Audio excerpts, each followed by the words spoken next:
everyone. I am your teacher for today, Ma'am Jam. So let's start.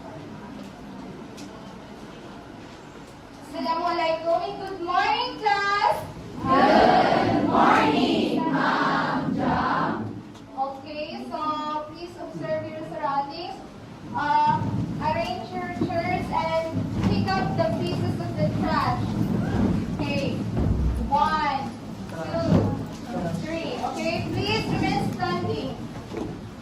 Okay, please remain standing for our silent prayer. Bismillah.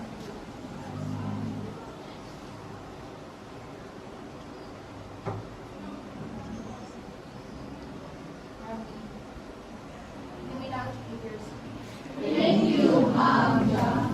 Hey class, how are you today? Fine. Are you sure that you're fine?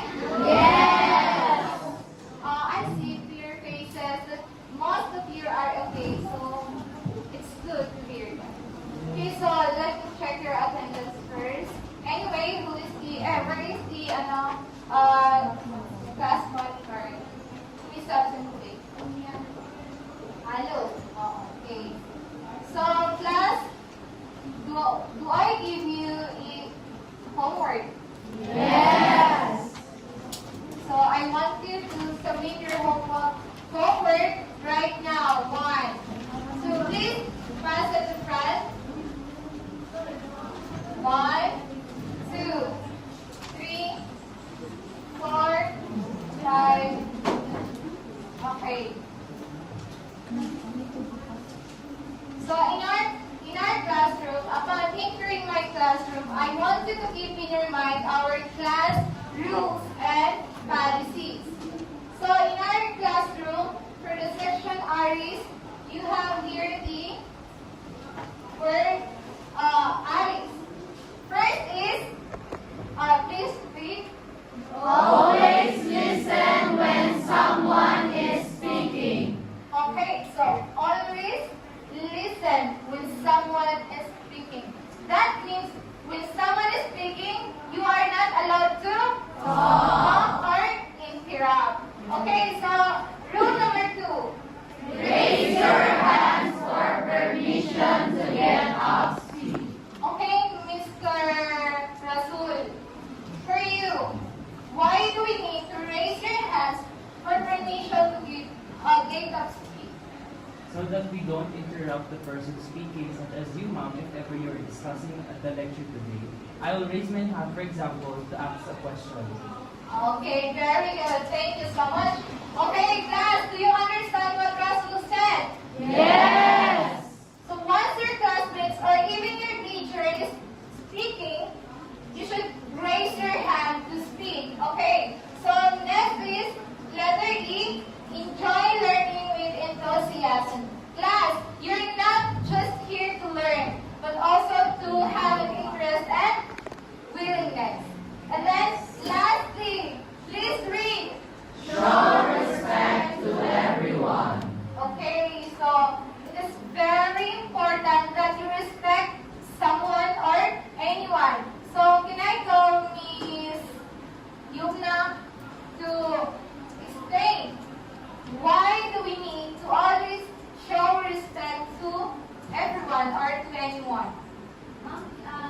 As a speaker po for me po, I've been into some competition where Yes. I will talk for like in front of crowd. And ang bakit po sa feeling na kapag may tao, yung mga audience mo po is hindi po nakikinig o hindi po nire-respect yung kapwa nila or yung kinakausap nila. Parang po kasi nai-interact or parang offensive po yung nagagawa ng someone na nag-talk or someone is talking po. Oh, yes, very good. So now, are you going to follow our rules and policies? Yes. Are you sure? Yes. Okay, glad to hear that. So, since yesterday I gave you an assignment, I'm going to ask you what was our assignment all about? Okay, Miss Minudar.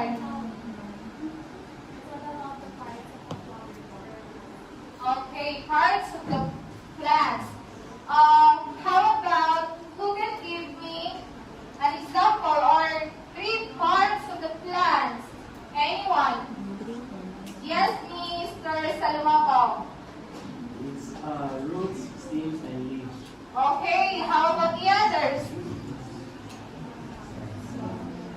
Okay, Miss Imelda. Okay, another. Okay, Miss Agnawas. Tubers, bulbs, and flowers. Okay, very good. So do you have any questions regarding with our last topic? Not so far. Okay, thank you so much. So today, we're going to have an activity before we start our lesson for today. This is what we call motivational activity. So class, do you have an idea for our class activity today? No. So I made a infinity cube here. So I think you're familiar with the activity mystery box. Are you familiar with the game mystery box? Mystery box or keep the box? Or